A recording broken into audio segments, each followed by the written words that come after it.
Welcome to e-PG पाठशाला। E-PG पाठशाला पक्षतः सर्वेषां सर्वासां च कृते स्वागतं सुस्वागतं च व्याहरामि। इदं त्रयोदशपत्रं पाठ्यग्रन्थः भवति लघुशब्देन्दुशेखरः। कारकप्रकरणं कारकप्रकरणस्य त्रीणि सूत्राणि समाश्रित्य अधुना चर्चा करिष्यते। प्रथमं सूत्रं भवति दिवः कर्म च, द्वितीयं सूत्रं सहयुक्ते अप्रधाने, तृतीयं सूत्रं यनाङ्गविकारः इति। आदौ पाठस्य मुख्यांशाः एवं भवन्ति। दिवः कर्म च इति सूत्रे एकत्र संज्ञाद्वय समावेशस्य फलं, कर्म संज्ञायाः फलं, अख्यानां देविता इत्यत्र षष्ठी विभक्ति निर्णयः, सहयुक्ते अप्रधाने इति सूत्रे युक्तग्रहणस्य प्रयोजनं, सूत्रे अप्रधान ग्रहणं व्यर्थं, येनाङ्गविकारः इति सूत्रे अंगविकारपद उपादानस्य प्रयोजनम्। अधुना कर्म च इति सूत्रमाधृत्य विचारः उपस्थाप्यते। आदौ उपक्रमः। सिद्धानां शब्दानाम् अन्वाख्यानं क्रियते वैयाकरणे, शास्त्रे भाषायां च व्यवभूतानां प्रयुक्तानां च साधुत्व विधानाय यत्नो विहितः। एकस्य पदस्य बहुषु अर्थेषु बहुषु कारकेषु च प्रयोगो दृश्यते। अतः संज्ञाद्वयस्य एकत्र समावेशस्य पाणिनिना प्रयोगः कृतः। अख्यैः दिव्यति अख्यान् दिव्यति इति विविध प्रयोग साधनाय दिवः कर्म च इति सूत्रं पाणिनिना प्रणीतम्। एककालावच्छेदेन एकस्मिन् कारके कर्मत्व करणत्व शक्तिद्वय बोधनार्थं पाणिनिना उपायोऽयम् अनुसृतः। तदनन्तरं सूत्रार्थः विवेच्यते। इदं संज्ञासूत्रम् अनेन सूत्रेण कर्म संज्ञा करण संज्ञा च विधीयते। दिवः षष्ट्यन्तं पदं, कर्म प्रथमान्तं पदं च इति अव्ययपदं, कारके इति अधिकारो वर्तते। चकारेण पूर्वसूत्रात् साधकतमं करणम् इत्यस्मात् करणस्य अनुकर्षः। द्विधातुवाच्य व्यापारजन्य धात्वर्थ फलसिद्धौ यत् प्रकृष्टोपकारकं कर्मसंज्ञं करणसंज्ञं च भवति इति सूत्रार्थः प्रतिपादितः दीक्षितेन सिद्धान्तकौमुद्याम्। अत्र सूत्रे च पद उपादानेन समुच्चयो बुध्यते। सूत्रे च ग्रहणं व्यर्थम् इति शंका। दिवः कर्म च इति सूत्रे चकारः उच्चारितः। अत्र चकार ग्रहणस्य किमपि प्रयोजनं नास्ति इति शंका उत्थाप्यते। यदि सूत्रे चकारो न दीयते तदा परिक्रयणे संप्रदानम् अन्यतरस्याम् इति सूत्रात् अन्यतरस्याम् इति अपकर्षणेन करण शब्दस्य अनुवृत्त्या कार्यसिद्धिः जायते। कर्म करण संज्ञयोः समावेशः स्यात्। अत्र सूत्रे चकार ग्रहणम व्यर्थम इति शंका उदेति। अधुना समाधानं क्रियते। चकार ग्रहणेन कर्म करणयोः संज्ञयोः एकत्र समावेशः संभवति। यतो हि अत्र आकड़रादेक संज्ञा इति नियमेन एक संज्ञाधिकारो वर्तते। अतः युगपत् संज्ञाद्वयस्य समावेशो न स्यात्। समुचयार्थक चकार ग्रहणात् एव युगपत् संज्ञाद्वयं सिद्ध्यति। तेन दिवः साधकतमस्य शक्तिद्वय योगे इति बोध्यते। अर्थात द्विविधात्वर्थ क्रिया निरूपित साधकतमं कारकं कर्मत्व शक्तिमत् करणत्व शक्तिमत् च भवति। कर्मत्व शक्तिमतः कर्म संज्ञा विधीयते, करणत्व शक्तिमतः करण संज्ञा प्राप्नोति। कर्म संज्ञायां द्वितीया विभक्तिः, करण संज्ञायां तृतीया विभक्ति भवति। एकत्र संज्ञाद्वय समावेशस्य फलं प्रस्तूयते। अख्यैः देवयते इत्यत्र करण संज्ञां स्वीकृत्य तृतीया विभक्तिः विधीयते। कुत्र? अख्यपदे। एवंच कर्म संज्ञां स्वीकृत्य धातोः सकर्मकत्वम् अपि भवति। करण संज्ञायाः फलं भवति। अख्यैः देवयते इति वाक्ये अख्य शब्दस्य दिवः कर्म च इति सूत्रेण कर्म संज्ञा प्राप्नोति, करण संज्ञा अपि प्राप्नोति। कर्म संज्ञायां द्वितीया विभक्तेः, करण संज्ञायां तृतीया विभक्तेश्च प्राप्तिर्भवति। अतः का विभक्तिः स्यात्? द्वितीया भवेत् अथवा तृतीया भवेत् इति यदा प्रश्नः आगच्छति, मनसि जिज्ञासा उदेति, तदा पाणिनेः सूत्रं वर्तते विप्रतिषेधे परं कार्यम्। अनेन सूत्रेण परत्वात् तृतीया भवति इति नागेशेन समाहितम्। अर्थात् कर्मणि द्वितीया इति सूत्रापेक्षया कर्तृकरणयोः तृतीया इति तृतीया विधायक सूत्रस्य परत्वात् अक्ष शब्दात् तृतीया विभक्ति भवति। कर्म संज्ञायाः फलं भवति देवयते इति। अत्र अणौ अकर्मकत्वात् चित्वत् कर्तृकात् इति सूत्रेण अण्यन्तावस्थायाम् अकर्मक धातोः चित्वत् कर्तृक धातोश्च ण्यन्तावस्थायां परस्मै पद संज्ञा स्यात्। परन्तु द्विविधातु निरूपित साधकतम कारकस्य दिवः कर्म च इति सूत्रेण कर्म संज्ञा विधानात् द्विविधातुः सकर्मकः जातः।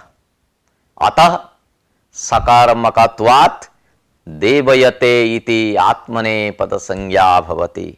एतत एव कर्म संज्ञायाः फलम्। अख्यान् दिव्यति इत्यत्र द्वितीया न स्यात् इति शंका। यदि दिवः कर्म संज्ञा करण संज्ञा च भवतः तदा अख्य पदात् द्वितीया प्राप्नोति, तृतीयापि प्राप्नोति। विप्रतिषेधे परं कार्यम् इति परिभाषया परत्वात् तृतीया स्यात्। अतः अख्यान् दिव्यति इति वाक्ये अख्य पदस्य द्वितीया न स्यात् इति शंका आगच्छति। अधुना समाधानं क्रियते। वस्तुतः यदा अख्यानां फलाश्रयत्वेन कर्मत्व विवक्षा भवति तदा अख्यान दिव्यति इति प्रयोगः साधुः। अख्यानां देविता इत्यत्र कथं षष्ठी इति शंका। दिवः कर्म च इति सूत्रं वर्तते। दिविधातु योगे कर्म संज्ञा भवति अथवा कर्ण संज्ञा। कर्म संज्ञायां द्वितीया विभक्ति, कर्ण संज्ञायां तृतीया विभक्ति। किंतु अख्यानाम् इत्यत्र कथं षष्ठी इति प्रश्नः। भवन्तः जानन्ति दिवः कर्म संज्ञायाः कर्ण संज्ञायाश्च विधाने द्वितीया विभक्तिः अथवा तृतीया विभक्तिः विधानं संभवति, परन्तु अख्यानां देविता इत्यत्र षष्ठी विधानम् असंगतं स्यात् इति शंका उदेति। अत्र समाधानं क्रियते। दिविधातोः णवुल् तृचौ इति सूत्रेण कर्तरि त्रिच् प्रत्यये देविता इति रूपं निष्पन्नम् इदं कृदन्तपदम्। अक्ष इत्यत्र फलाश्रयत्वेन कर्म संज्ञा भवति, व्यापाराश्रयत्वेन कर्ण संज्ञा भवति। एवंच द्वितीया तृतीययोः प्राप्तिर्भवति। एवंच देविता इति कृदन्त पदयोगे अनुक्त कर्म संज्ञकस्य अक्षस्य कर्तृकर्मणोः कृति इति सूत्रेण कुरुज्योगे कर्तरि कर्मणि च षष्ठी स्यात् इति अर्थे षष्ठी विभक्तिरपि प्राप्नोति। यद्यपि द्वितीया अपेक्षया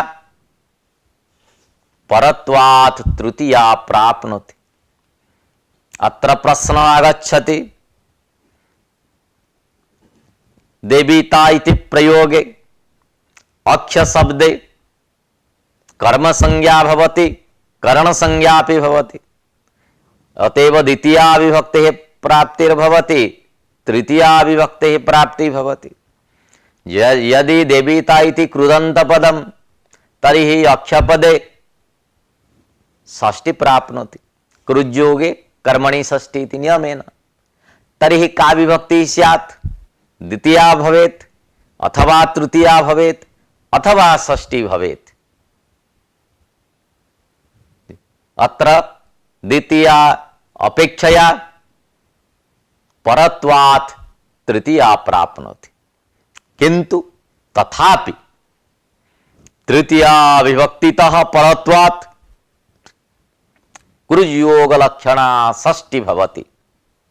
अर्थात कर्मणि द्वितीया, कर्तृकर्णयोः तृतीया, कर्तृकर्मणोः कृति। येषु त्रिषु सूत्रेषु कर्तृकर्मणः कृति इति सूत्रस्य परत्वात् अख्यानां देवता इत्यत्र षष्ठी सिद्ध्यति।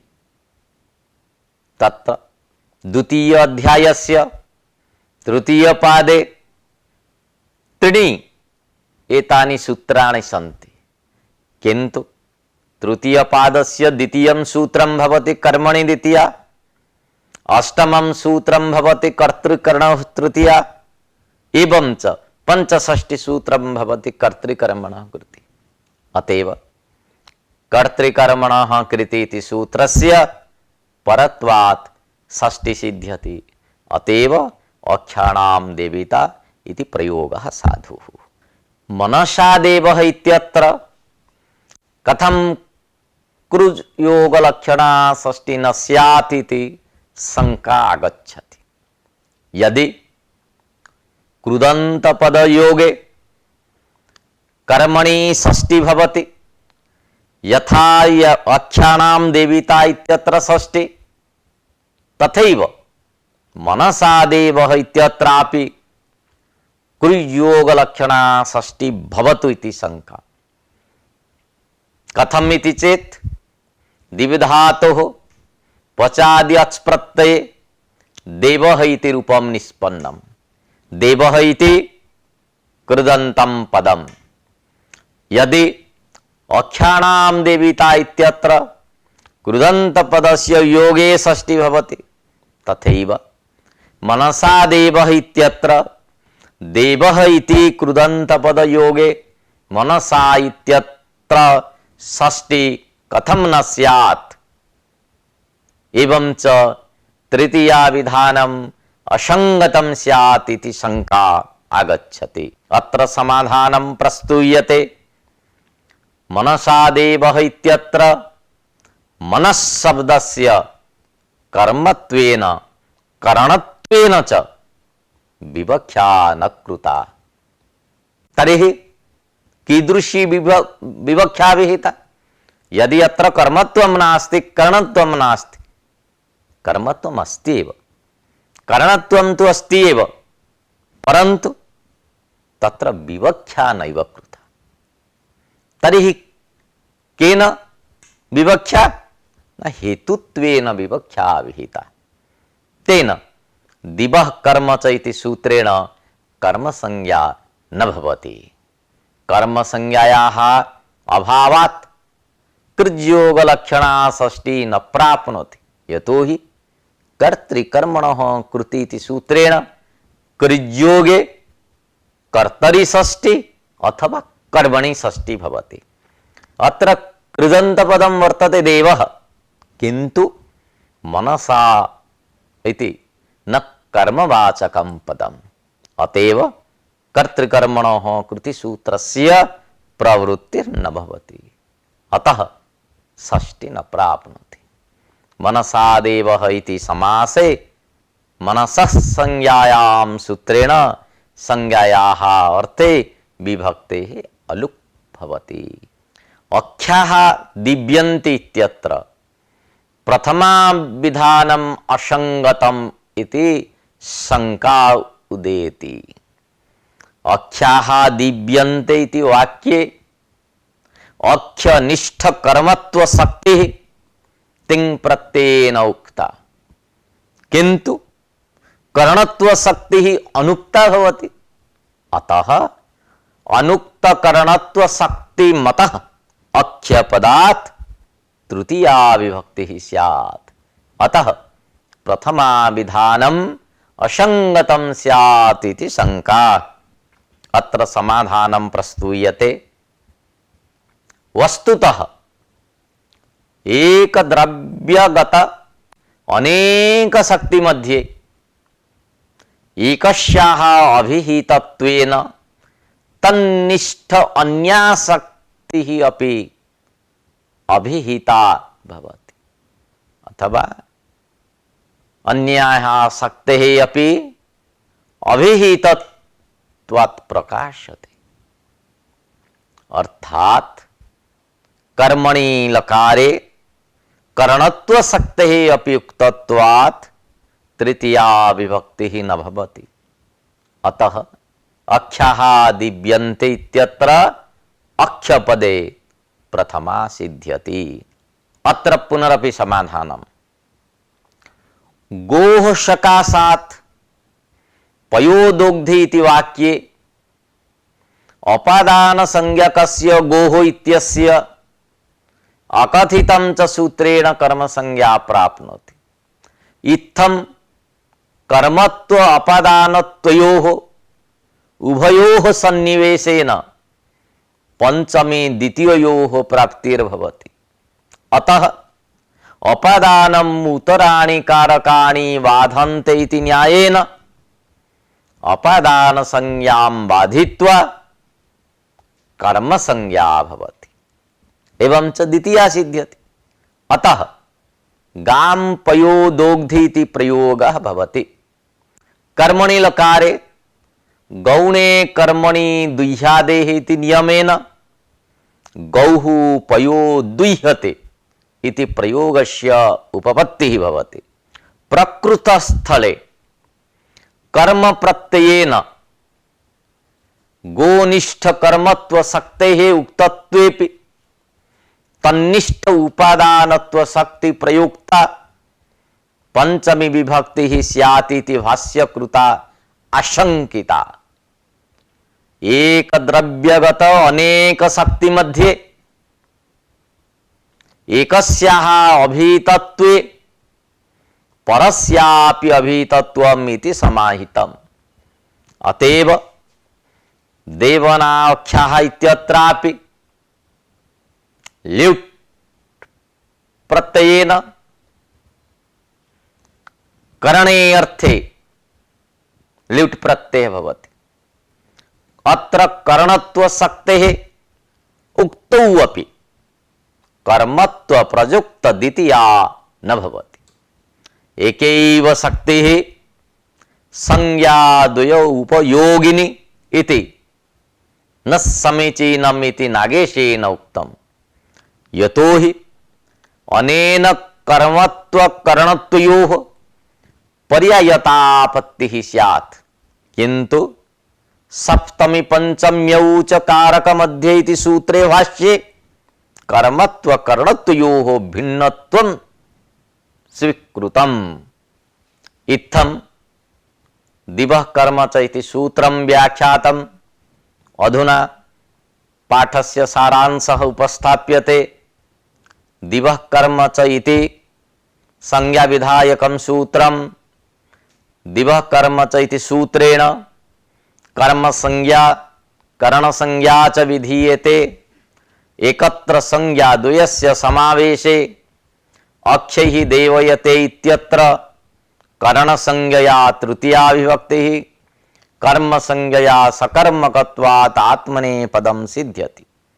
यत्र कर्म करणयोः प्राप्तिर्भवति तत्र परत्वात् तृतीया विभक्ति भवति, न तु द्वितीया।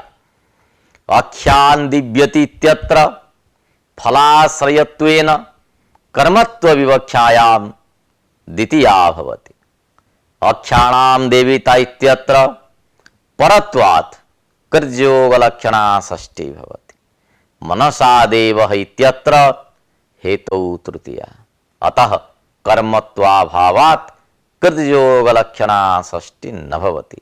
एकैव शक्तिः संज्ञा द्वयोपयोगिनी दे प्राचामतं न समीचीनम्। अधुना यत् द्वितीयं सूत्रं सह युक्ते अप्रधानेति तद्विषये चर्चा करिष्यते। आदौ उपक्रम। करण संज्ञा विधानाय पाणिनिना साधकतमं करणम् इति सूत्रं प्रणीतम्। कर्म करण उभय संज्ञा विधानाय दिवः कर्म च इति सूत्रं विरचितम् अपि। करण संज्ञायाः फलं भवति तृतीया विधानम्। तृतीया उपपद विभक्ति विधानाय कानिचित् सूत्राणि प्रणीतानि पाणिनिना। तेषु सह युक्ते अप्रधाने इति सूत्रम् उपन्यस्तम्। अनेन सूत्रेण या तृतीया विभक्तिः विधीयते सा उपपद विभक्ति।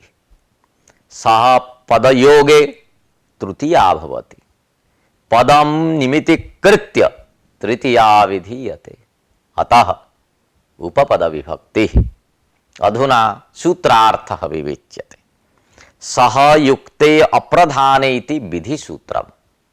अनेन सूत्रेण तृतीया विभक्तिः विधीयते। सहेन युक्तः सह युक्तः तस्मिन् सह युक्ते तृतीया तत्पुरुष समासः। न प्रधानम् अप्रधानम् तस्मिन् अप्रधाने कर्तृकरणयोः तृतीया इति सूत्रात् तृतीया पदम् अनुवर्तते। सहार्थेन युक्ते अप्रधाने तृतीया स्यातिति सूत्रार्थः प्रतिपादितः दीक्षितेन। सूत्रे युक्तग्रहणस्य प्रयोजनम्। सहेन अप्रधाने इति सूत्रम करणीयम। युक्त ग्रहणम किमर्थम इति जिज्ञासा उदेति। सूत्रे युक्त ग्रहण सामर्थ्यात् स्वार्थ परत्वं स्वीक्रियते, तेन सह शब्द समानार्थका ये शब्दाः सह साकं सार्ध प्रभृतयः तेषां योगेपि अप्रधानवाचकात् तृतीया भवति। अतएव सिद्धान्तकौमुद्यां वृत्तौ सहार्थेन युक्ते इति उक्तम्। तेन शिष्येण साकं गुरुर्गतः इत्यत्र तृतीया सिद्ध्यति। अत्र वाक्ये सह पदं नास्ति, साकम् इति पदं वर्तते। सहार्थकः साक शब्द। सूत्रस्य उदाहरणं प्रस्तूयते। सहयुक्ते अप्रधानम् इति सूत्रस्य उदाहरणं भवति। पुत्रेण सह आगतः पिता। अत्र आगमन क्रियायां पितुः साक्षात् अन्वयः, न तो पुत्रस्य।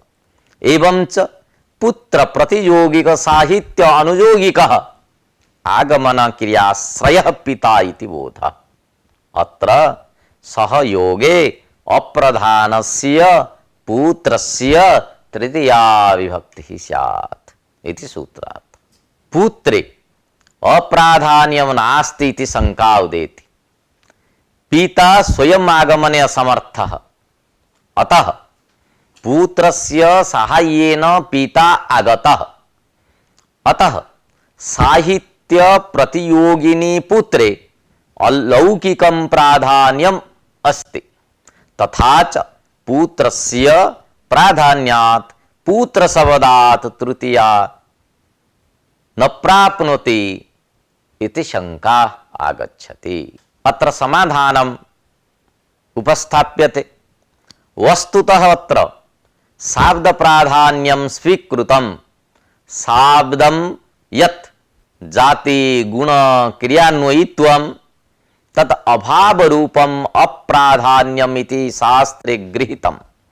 अर्थात यस्य जातौ गुणे क्रियायां च अन्वयो न भवति तस्य अप्राधान्यम इति अर्थः। पुत्रस्य तु आर्थो अन्वयः।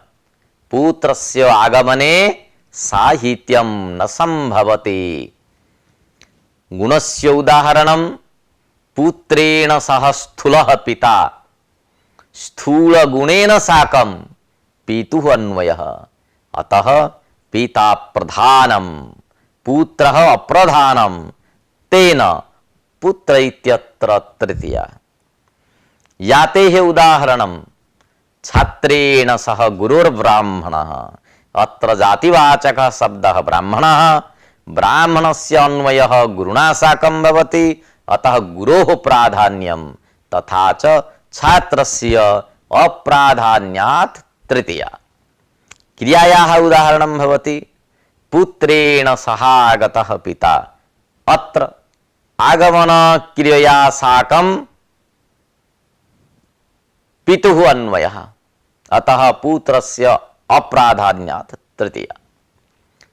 पुत्रेण सहागतः पिता इति वाक्ये पुत्र शब्दस्य अनुक्ते कर्तरि तृतीया स्यात् इति शंका आगच्छति। आगतः इत्यत्र गमधातुः कर्तर्यक्त प्रत्ययः भवति। आगमन क्रिया निरूपित कर्तृत्वं पितरि वर्तते, पुत्रे अपि वर्तते। पितृगत कर्तृत्वं अक्त प्रत्ययेन उक्तम्। एवं च पुत्रगत कर्तृत्वम् अनुक्तं भवति।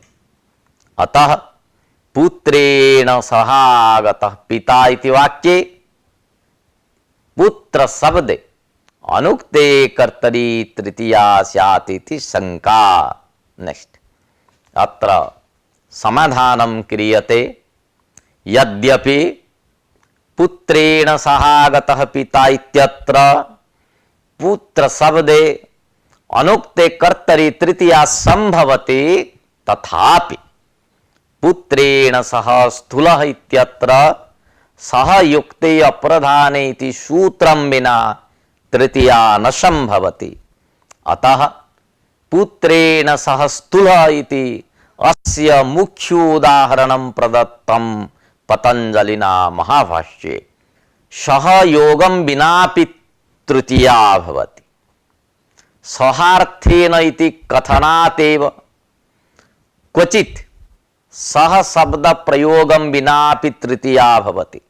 यद्यपि अयम् अर्थो न्यायसिद्धः, तथापि पाणिनि सूत्रं प्रमाणत्वेन प्रस्तौति।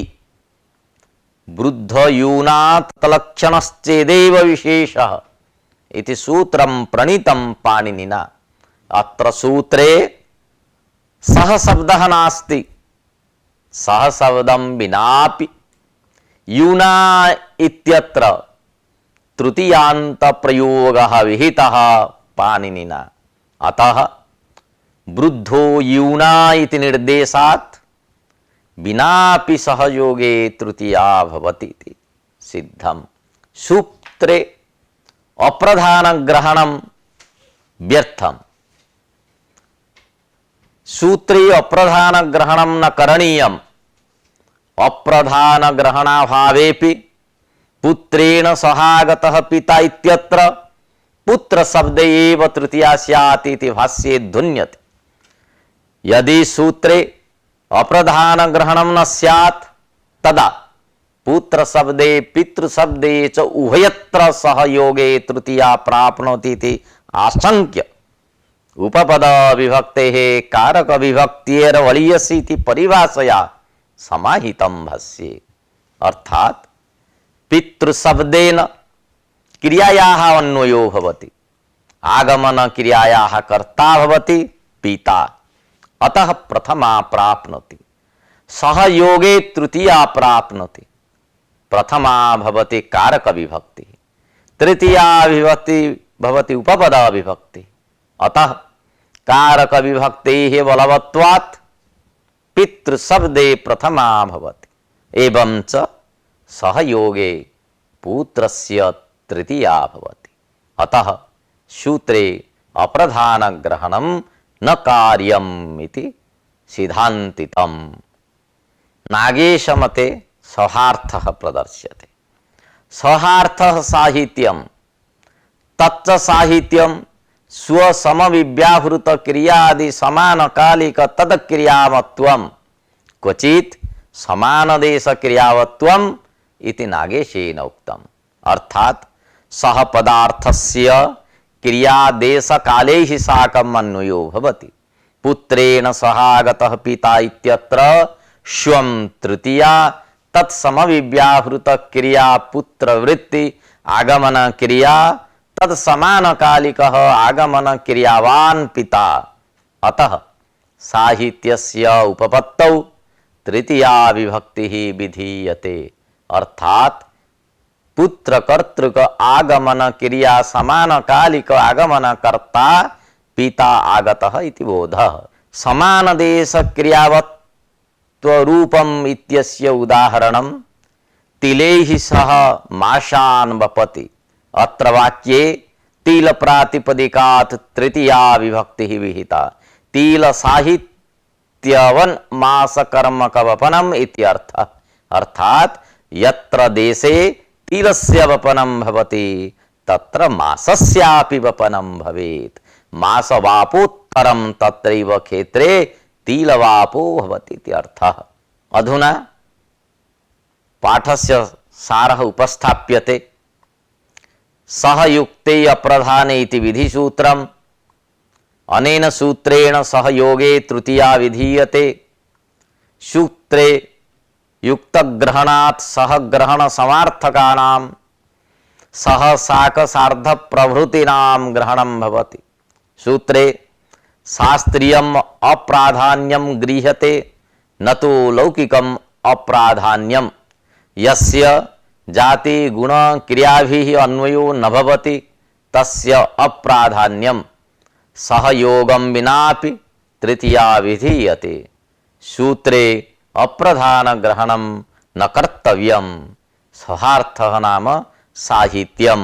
अधुना यत् तृतीयं सूत्रं वर्तते येनांग विकारः तद्विषये आलोच्यते। आदौ उपक्रमः तृतीया विभक्ति विधानार्थं सूत्रमिदं प्रणीतं पाणिनिना।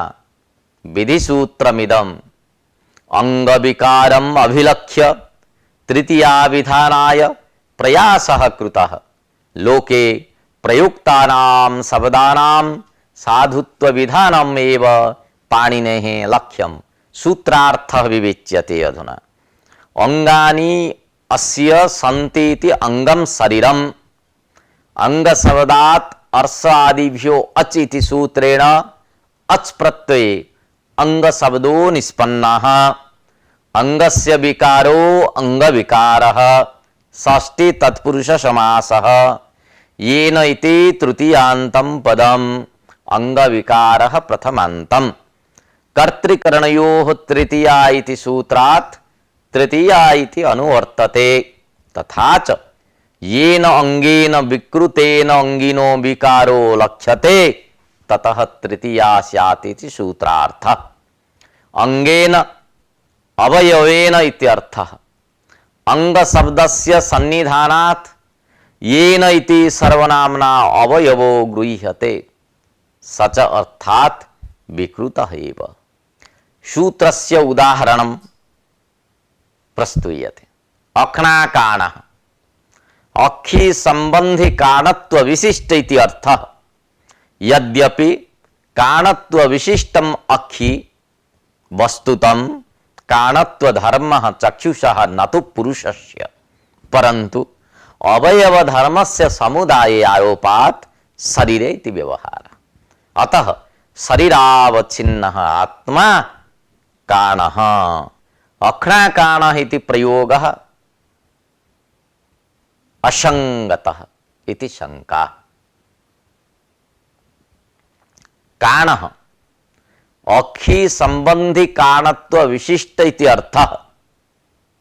यद्यपि काणत्व विशिष्टम अक्षी वस्तुतः काणत्व धर्मः चक्षुषः न तो पुरुषस्य परंतु अवयव धर्मस्य समुदाये आरोपात् शरीरे व्यवहारः। अत्र समाधानम् उपस्थाप्यते। यद्यपि विप्रौ इति उक्ते विप्रद्वयस्य बोधः भवति तथापि द्वौ विप्रौ इति प्रयोगः भवति। यद्यपि काणत्वम् अखिगतं भवति तथापि लोकव्यवहारे अख्नाकाणः इति प्रयोगो दृश्यते। अवयवगत विकारस्य अवयवेनि आरोप्यते। अत्रार्थे प्रकृत सूत्रम प्रमाणम लेशतोपि दर्शन शून्यत्वं काणत्वं षष्ठी अपवादोऽयं योगः। येनांग विकारः इति सूत्रस्याभावे संबंधात्मिका षष्ठी प्राप्ता। अतः षष्ठी विभक्तिं बाधित्वा तृतीया विधानाय येनांग विकारः इति सूत्रं प्रणीतम्। एवं च षष्ठी अपवादभूता इयं तृतीया। अतः अख्नाकाणः इत्यत्र अक्षी संबंधी काणत्व विशिष्ट इति अर्थः प्रदर्शितः लिखितेन। सूत्रे अंगत्व विकार पद उपादानस्य प्रयोजनम्। येनांग विकारः इति सूत्रे अंग विकार पद ग्रहणं किमर्थम् इति प्रश्ने अक्षी काणम् अस्य इति उत्तरितम्। अंगिनः विकारबोधे एव तृतीया भवति। अक्षी काणम् अस्य इति वाक्ये अंगिनो विकारो न परिलक्ष्यते परंतु नेत्र विकारः परिलक्षितः। अतः अनेन सूत्रेण तृतीया न भवति अतः प्रथमा भवति। भाष्येपि करणतृतीयान्तेन येन अवयवेन अंगी समुदाय द्वितीयते तस्मिन् भवितव्यम् इति उक्तम्। अनेन अखी कारणम् अस्य इति तृतीया न भवति। इत्थं येनांग विकारः इति सूत्रं व्याख्यातम्। अधुना पाठस्य सारांशः उपस्थाप्यते। येनांग विकारः इति विधिसूत्रम्। अनेन सूत्रेण तृतीया विभक्तिः विधीयते अंग शब्दस्य सन्निधानात् येन इति सर्वनाम्ना अवयवो गृह्यते। अंगेन अवयवेन इत्यर्थः। अक्ष्णाकाणः इत्यत्र अवयवधर्मस्य कारणस्य समुदाये आरोपः षष्ठी विभक्तिं बाधित्वा अनेन सूत्रेण तृतीया भवति। यत्र अंगिनो विकारो न लक्ष्यते तत्र तृतीया न भवति इति सम्।